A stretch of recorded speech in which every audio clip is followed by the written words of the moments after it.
Awesome. Okay, so we're moving into the commercial section of the day.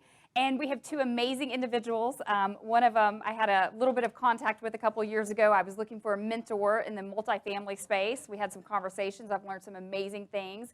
I want to welcome up Tom Berry and then Robert Martinez, please.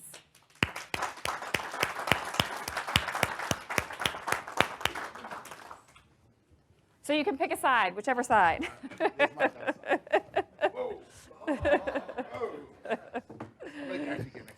Oh, okay. All right. Here we go. Thank you guys for your time. I mean, amazing speaker earlier. I was very impressed. You can talk, brother. Yeah, no kidding. No kidding. Okay, so I want to know from both of you. Robert, let's go with you first. How did you get started in the business? All right, so anyway, my career got started in a room just like this. I went to A&M, have an engineering degree, went into oil and gas, sold rotating equipment to the chemical plants and the ship channels. And you know, any good sales guy wants to be paid commission, and he wants to be compensated. And I know what I want to make. I want to make here, and so I did all the moves to make here, but my employer wanted me to make here. And after 2 or 3 times of my commission getting restructured, my territory getting restructured, giving away the wealth, I got frustrated. I found a real estate club here in Houston, Texas. It's where I met Steve Davis, and I joined. And for the first 3 years, I had a partner, and he and I did 10 deals. I was the operating arm to 2,000 units. I took us through the recession. I put people into the dirt. I got us through 3 cash out refinance events.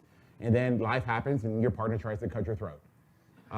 You know, but you know what? What it doesn't kill you makes you stronger. There are no L's ever. It's just learning experiences. So I started Rockstar Capital in 2011. Today we have 22 apartment complexes. We have 4,220 units. 18, that's out of date now. 18 city, state, national apartment association awards. I've raised $120 million of equity out of a room just like this. Private money, everybody, my kids' money. And I'm the country's only 2-time national owner of the year.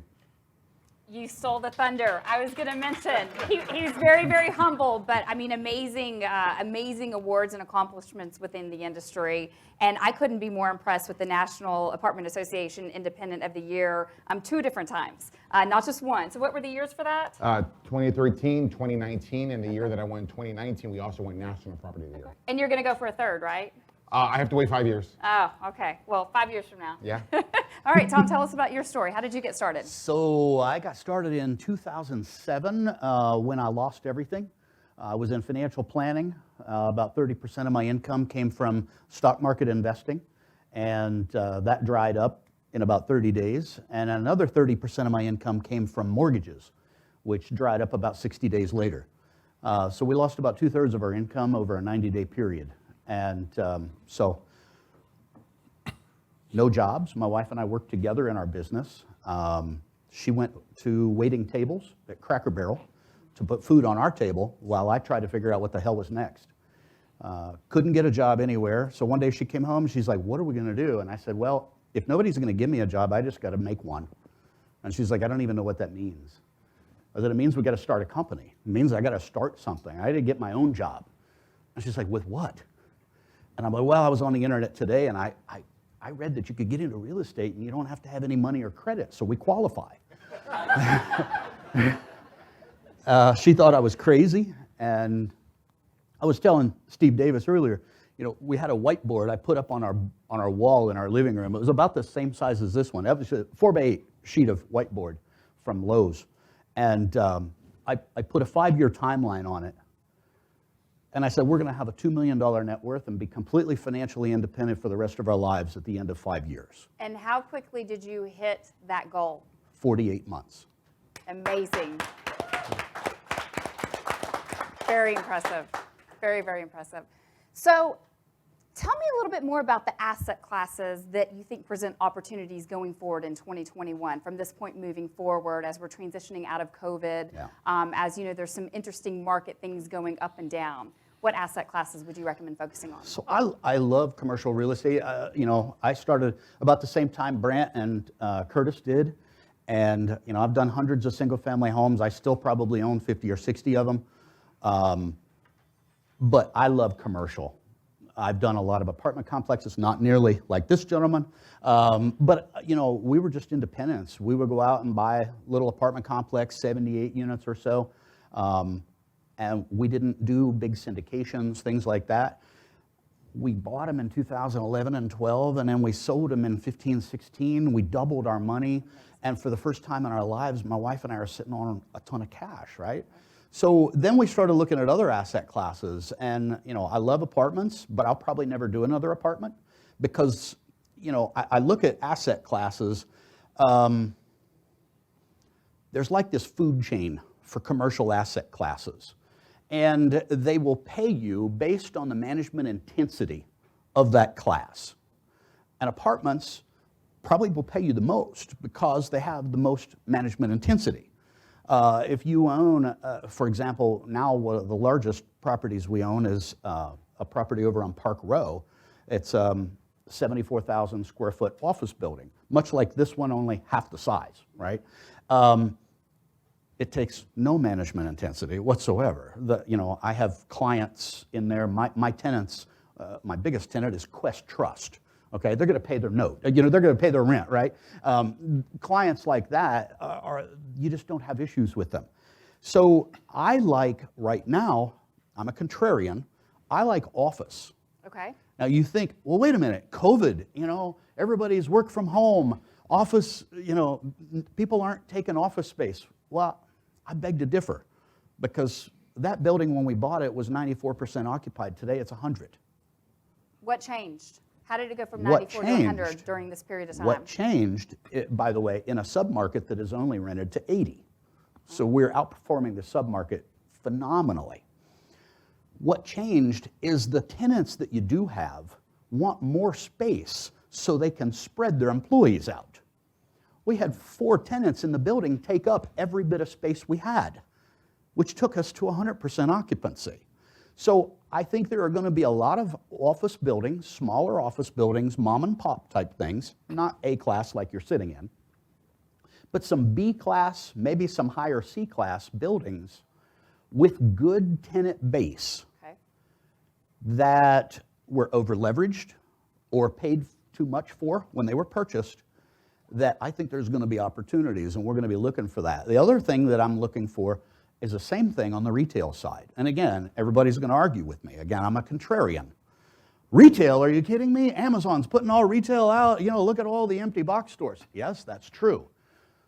There are a lot of empty box stores, but if you know how to buy right and you know how to repurpose retail for other purposes other than retail, there are phenomenal opportunities, and we're actually lending through our lending company on a lot of those right now. We've been doing those in 4 or 5 states. Old Kmart buildings, old Sears buildings, and we've got some developers that are taking those and turning them into really cool stuff. For example, we've done several of them where an old box store was turned into climate-controlled self-storage. They're buying these things for $1 a foot. Yes. I mean, it's nuts. It's absolutely nuts. I'm sorry, $10 a foot. Yeah, but if you can find a good purpose for it, we have another one that the developer bought an old Kmart building and turned it into a hydroponic cannabis grow facility for medicinal marijuana. Okay. That's a great use for a big box store, right? Right. So there are other uses that you can do with a big box store, is what I'm telling you. So those are some of the things that we're looking at and excited about going forward. Thank you. Very fascinating insight there. So Robert, on the multifamily side, you've gone through massive growth in a very short period of time. Compliments to you. How do you find some of these deals in the marketplace? Are there deals now? Do you think there's going to be deals moving forward in 2021? Yeah, I want to go back and answer something he said earlier. Apartments are management intensive, for sure. We had 384 pipe breaks during the ice storm to try to kill us. So in addition to my own pipe breaks in my own house, because I had 6, I had 384 across the 4,000 units. And the only way you get across that is you have a great team. And we've been building a great team for the last 10 years. This is our 10-year anniversary. In fact, part of my team is here today. Natalie Pilkington and Ryan and Jonathan are here. They're part of our investor relations team in case you want to chat with them a little later. But you got to have a good team, And so residents come first with us, though. And I also want to say there are 2 types of investors. There are the investors that are in the wealth accumulation stage, and there are the investors that are in the wealth preservation stage. And that depends on where you're at. It's typically an age thing. You know, once you get to a certain, you want stability. You don't want any kind of issues. Apartments are very lucrative. Apartments are very, very profitable, and you don't have to do any of the work. You know, you hire the right guy. You back the jockey, not the horse, right? And you take care of it, and you let them deal with the 384 pipe breaks. But to answer your question was again related to finding deals in the finding marketplace deals. right You now. know, Are there still good deals out there? Absolutely, because deals aren't found, they're made, 100%. You know, I will look at underwriting, I will see something that you may not see because I've got 10 years of experience. I know exactly what costs are going to be. I know what my team's going to do. We're going to inject a renovation plan. We're going to inject a staff change. We're going to put our processes and our systems in. That will get us best in class. That will get us the renewals that we need, right? Because all the money you make in real estate for us in apartments happens when people renew, not when they move in. Because when they move in, it costs you $3,000 plus or minus. And that $3,000 divided by a 6 cap rate is $50,000 of lost valuation. But when they renew, what happens? You don't spend $3,000. So not only do you have more cash flow, you keep your NOI high, and you've added $50,000 of valuation. Oh, and guess what? They now give you a gratuity as well, because they're going to pay a rental increase. So it's about taking care of the residents. So if you understand the psychology, it's about heads and beds. You know, if they're a renter in one of our complexes, they're going to be a renter for life. They really are, because that's where they're at in their socioeconomic. So I want them to rent with us for the rest of their life. In our conversation a couple years ago, the very first thing that Robert mentioned to me is it's all about the renewal. Hands down, number one, all about the renewal. And I've never forgotten that. And then I continue to learn and build off that business model.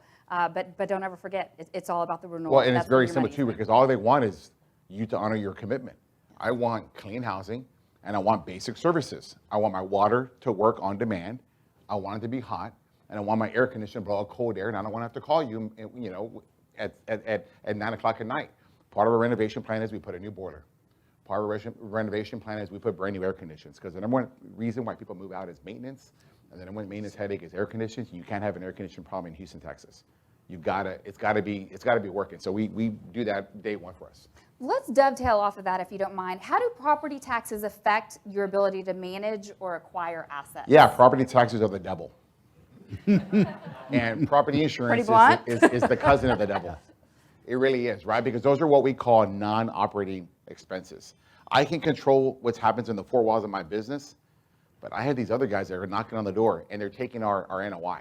And our NOI is our valuation. And that's very difficult, because it's very hard to pass that increase to your residents, especially right now. I mean, there's not a lot of rental increase, because there's not a lot of salary increase for everybody, right? So you got to be very, very careful. So we will protest that. We are starting to look in other markets outside of Harris County. Outside of Harris County, outside of Dallas, outside of Austin. South Texas has done really well for us, because the tax man doesn't live there. Yep. It's very calm. We have 2 deals down in Kingsville. We have 2 deals down in Corpus Christi. And they're doing very well because the tax man leaves us alone. Excellent. Okay, Tom, back to you. We're going to ask a question here at this point that a lot of people are probably interested in hearing the answer from everybody. What should investors do to prepare a future downturn in the market? Yeah, that's a good question. Preparation, I think, will put you ahead. First of all, I like to start with the why. Why would you want to prepare for a potential downturn in any asset class? Because you want to be ahead of your competition, right? Who's your competition? Everybody else in the room that's looking for those same good deals. So I want to be prepared way before everybody else, because I want to be the first one to the door when the good deals are plentiful. If you start to prepare after you start seeing the downturn, you're already going to lose half the window. 50% of the window is gone by the time you get prepared. So what does that look like? You need to be lining up lenders right now.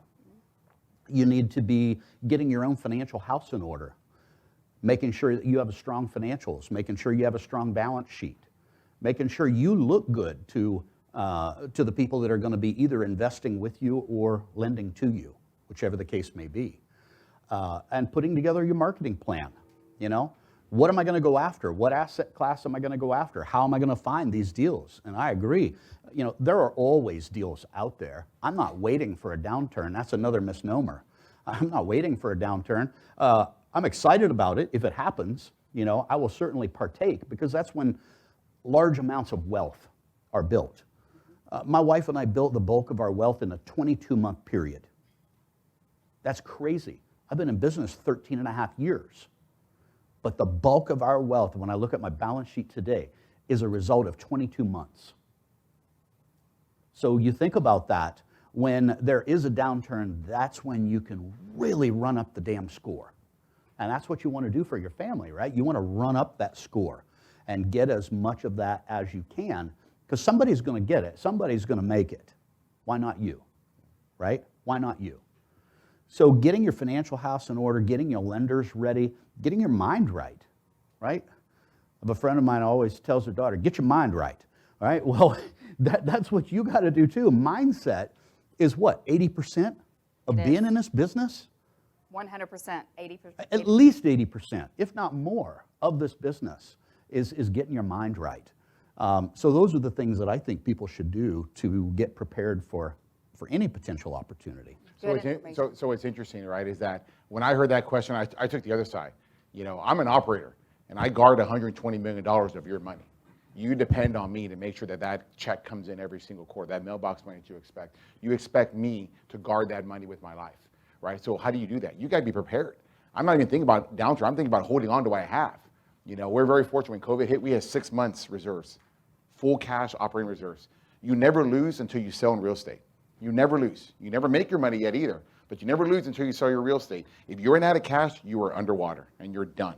We're very fortunate that if people stopped paying their rent last year, eviction moratorium, what have you, we could keep our doors open for 6 months without collecting a dollar. If we collected 60% of the rent, we could keep it going for a year.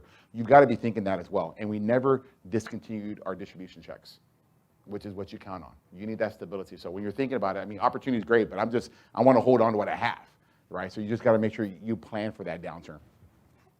I have one general question for both of these gentlemen, and then I would love to open up to questions from Q&A. the audience. Q&A is where you learn. 100%, Right. So be thinking about those. In the meantime, what is the biggest defining moment in your life when you realized you needed to make a shift in what you were currently doing? That could be personal, it could be business, it could, relate to each other. Your biggest defining moment where you realize, I need to make a change, I need to shift. Are you going to go first, or would you like to go? Up to y'all. Who wants to go first? Go ahead. Okay. I had 2 defining moments. I guess one of them for me was back when I realized I had that epiphany that if my employer can continue to change the game or the rules on me, I'm never going to win the game. I'm going to be stuck in a cubicle, or I'm going to be stuck in my sales car making calls until I'm 65 years old. You have to take a risk. You have to take your life back. Walking through that real estate club, paying $10,000 to join changed my life infinitely. I don't have to work tomorrow morning. I don't have to get up. This is a choice. I'm here because it's fun. I'm here because I enjoy making money. I'm here because I enjoy, because the more apartments that I have, the more units I have, the safer I'm going to be, and the safer my children are going to be. So it was a generational decision to be able to do that today, because I can't even tell you the exponential number of what I'm worth today versus that day back in 2007. The second piece is, I sadly went through a divorce, and I really hate that because I love her to death. But when you've got to have a partner at home that's going to support you, that's going to push through for you, that's going to be your biggest cheerleader, not a competitor, and they have to pursue your goals, because at the end of the day, the only person that's never going to leave you on your deathbed is you. And I don't want to be 85 years old somewhere wondering, what if I had done this? What if I had done that? I want to max out. I want to make connections. I want to go out and network. Next week, I'm going to go see Grant Cardone. I visited with Gary Vaynerchuk. I visited with Grant Cardone 3 times. I was supposed to see Tony Robbins last year, but it didn't happen. I want to make those connections because I want to see what I can do, right? It's about personal, and so we had that communication and realized that, hey, if you can't be what I need, then, it's going to be difficult. So it was a hard choice, but you choose yourself. And I think if you choose yourself, you always win. Wonderful insight. Really appreciate you sharing some of that. Tom, what about you? Tell me about a defining moment in your life. I think biggest defining moment in my career, I won't say life, but I'll just say in career, we ventured into an asset class that I was unfamiliar with, and much like Brant was talking about, I was totally out of my comfort zone. We bought a mobile home park in Kentucky, and it was the worst deal I've ever done. We lost $230,000 on that deal. So what was the defining moment for that is, we didn't have a personal guarantee on that loan. We could have walked away. We could have walked away. We wouldn't have lost a penny, but our investor would have. They'd have lost $230,000. So we went to the investor. We said, look, we need to short this thing out. And here's what I want to do. I want to sign a personal note for that $230,000. We'll continue to pay the interest on it until we can sell off other assets to pay you back the principal of $230,000. He's like, man, I don't like this at all. I don't have any collateral, but I mean, for anybody else, I'd be pissed, but it's you. I know you're going to do it. I know you're going to pay it. It took us 9 months to sell off other assets, collect that $230,000, and pay him off. Moral of the story is that guy, that private lender that trusted me, is now my business partner in the largest company we own. We own 2 private equity funds together. We manage $45 million of other people's money in those funds.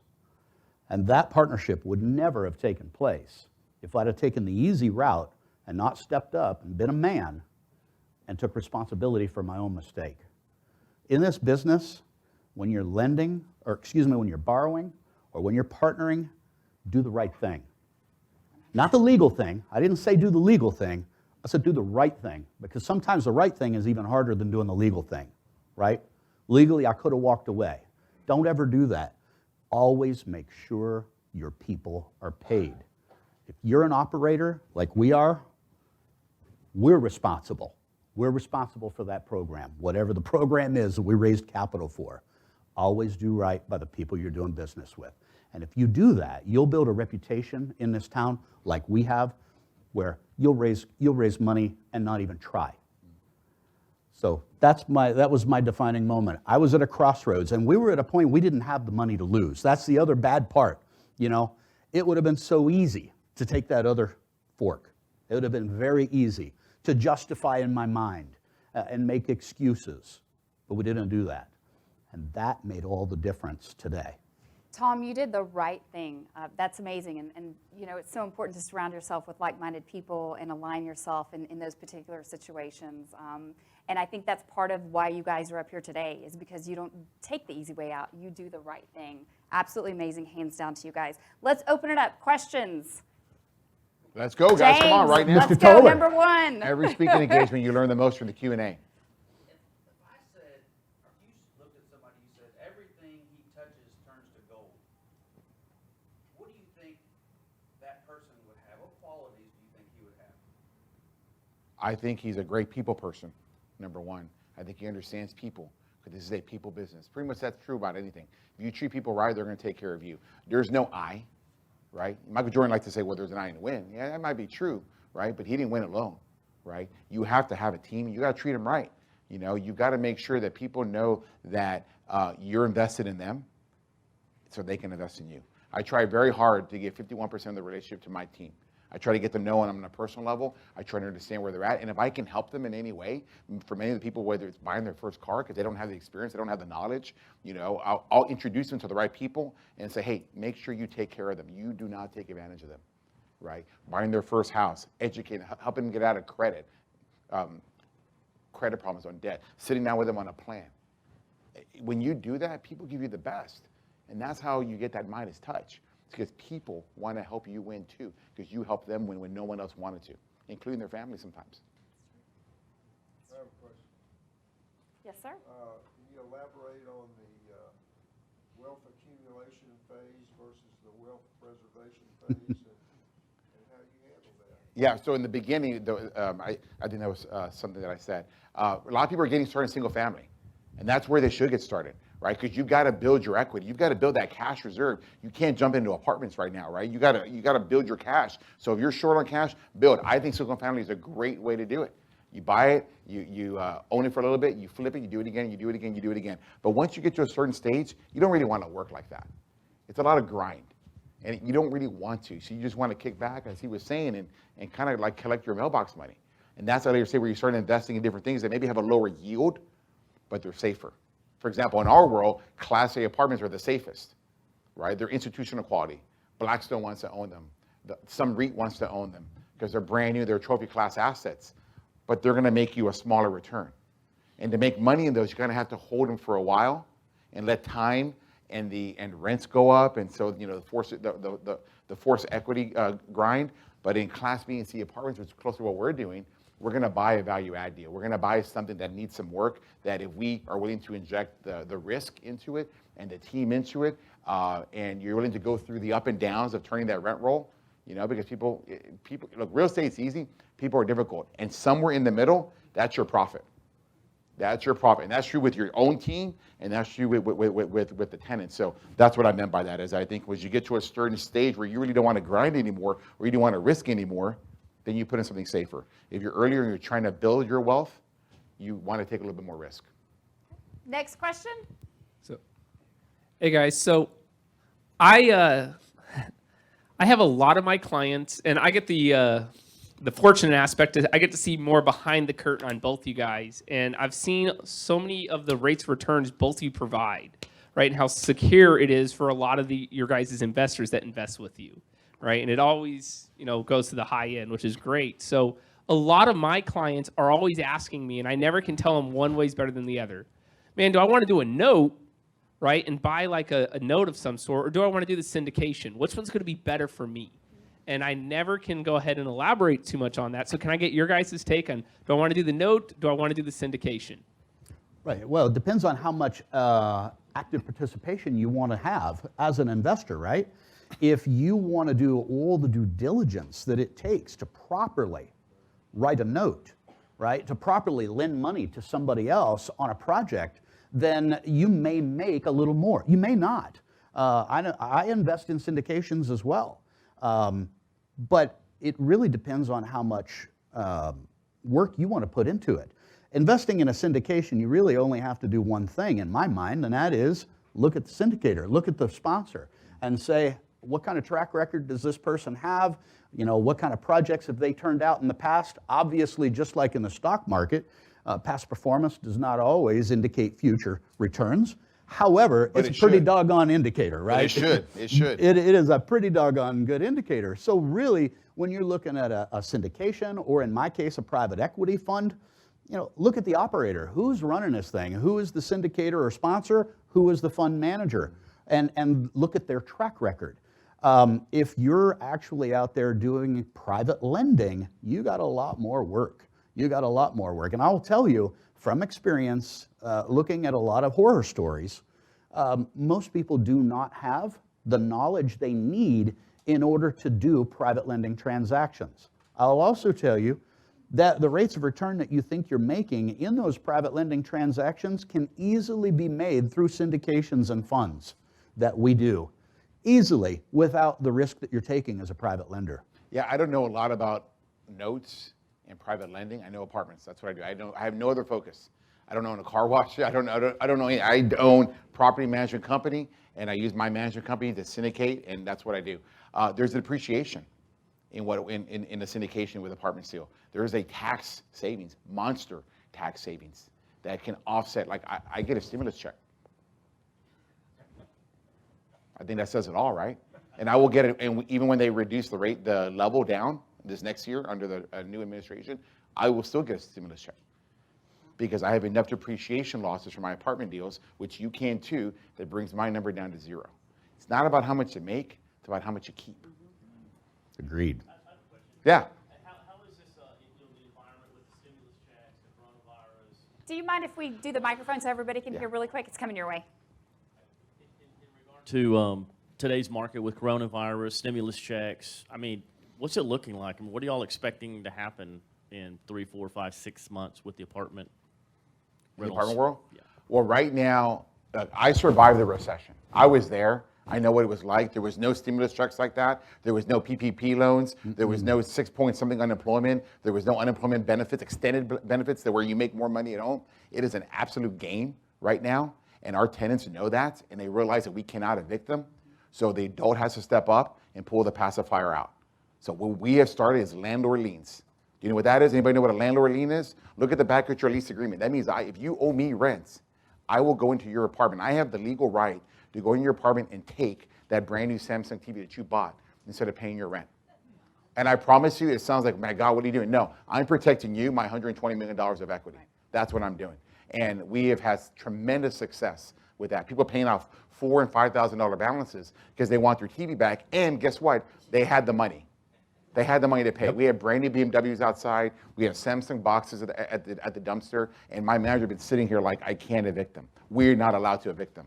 No, I'm not going to let the government put me out of business.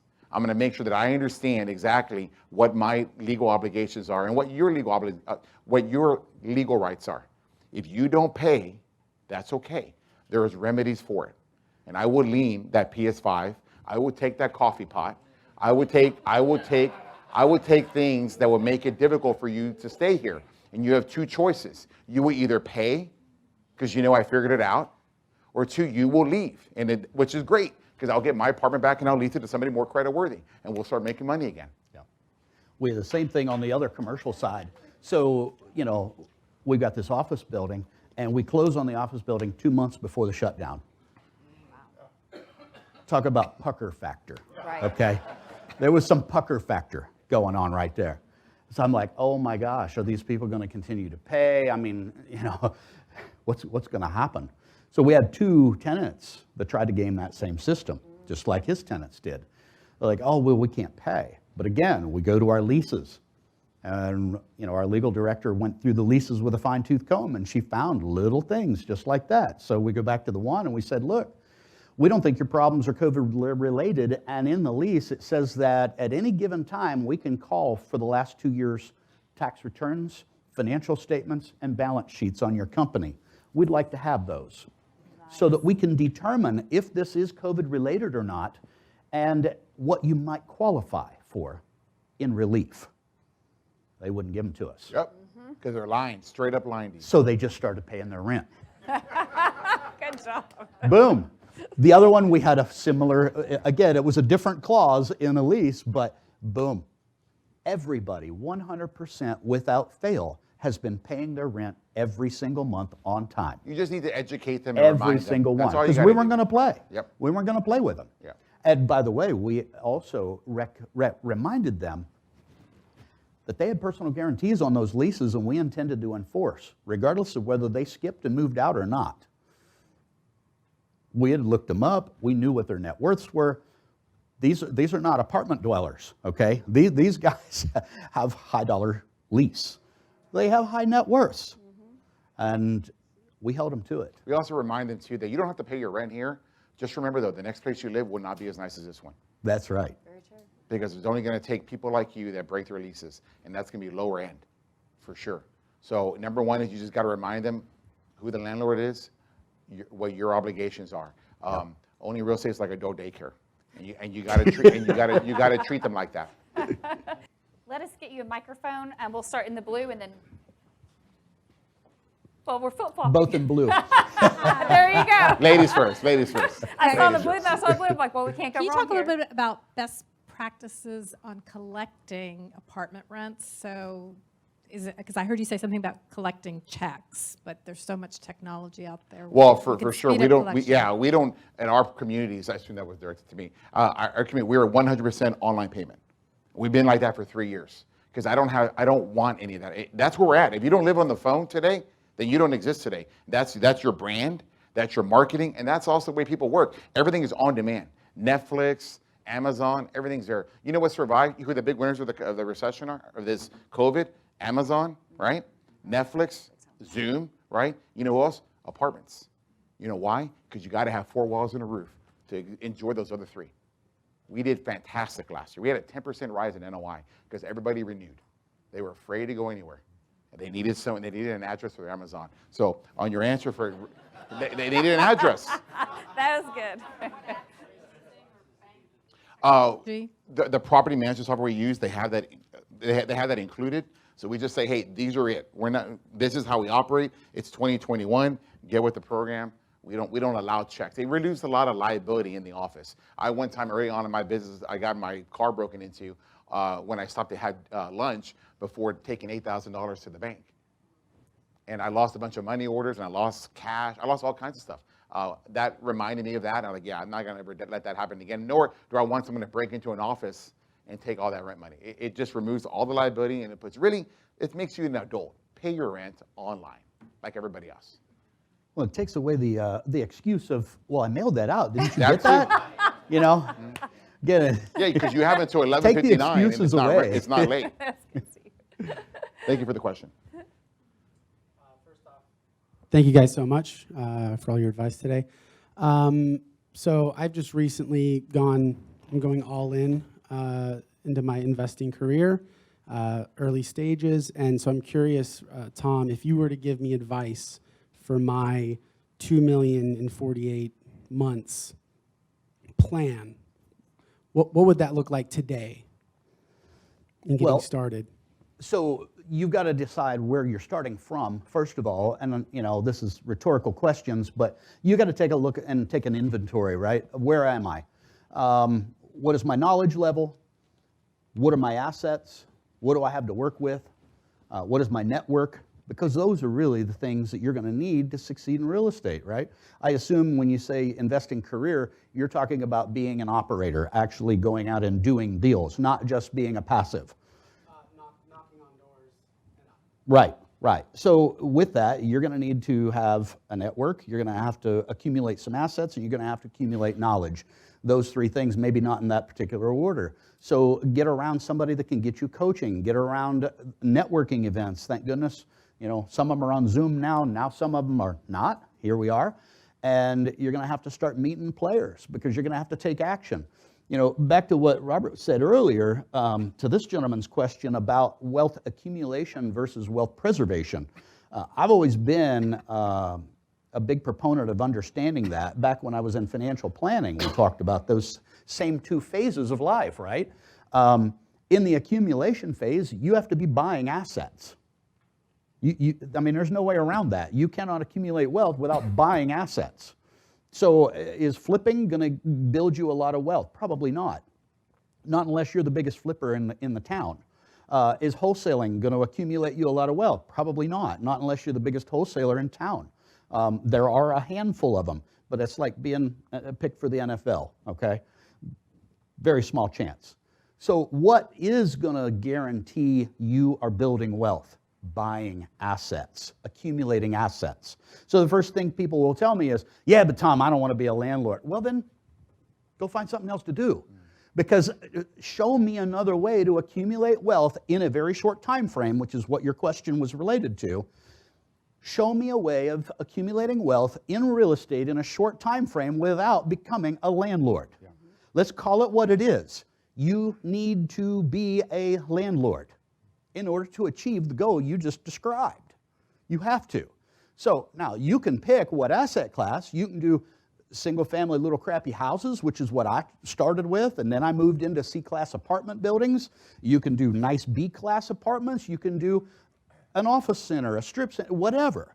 But you're going to have to own real estate. You're going to have to buy and continue to buy pieces of real estate to add to your portfolio for you to build wealth. To further that point, you said 2,048 months, and that immediately hit me. The best time to buy real estate was yesterday, and the next best time is today. Yep. Be present, show up, and do something. Don't wait. Yep. Don't wait, because it's just going to get more expensive. Rents are coming, demand's there, it's just going to go, and you're never going to get your dream accomplished until the day you start. Simple as that. You got to walk through that door and go. I'd like to further what he just said about taking action. I was thinking about this on my way here today. I wanted a segue into telling this real quick little story. So I was over here a couple of months ago doing a podcast with Curtis Warden in this building. I had never met Steve Davis in my life. I've heard of him and I knew of him, but I'd never met him until that morning. When I saw this meeting room, Steve Vigil and I had been wanting to do a big event somewhere. And when I saw this room, I went to Steve Davis and I said, look, you don't know me, but do you rent out this room? And he's like, no, what do you got in mind though? And I said, I want to do a big event, a big live event, get everybody back out again. He's like, well, do you mind if we jump in with you? And I'm like, no, I don't mind. And Curtis is standing there with me. He's the one that introduced me. He's like, man, I'd like in on that. And he's like, I think Brant Phillips should be in on it. And then Steve Davis is like, well, you know who else we need to bring? We need to bring Robert. Do you know Robert? Within 20 minutes, this event was planned by three guys that know how to be decisive and take action. 20 minutes, this was planned. You have to take action. You've got to be a person of action if you're going to survive as a real estate entrepreneur. I was going to ask one final thought. That was an amazing one to end on. Do you have one final thought for us, Robert? I'd rather take a question, if you don't mind. This gentleman right here looking at me wants to get a question.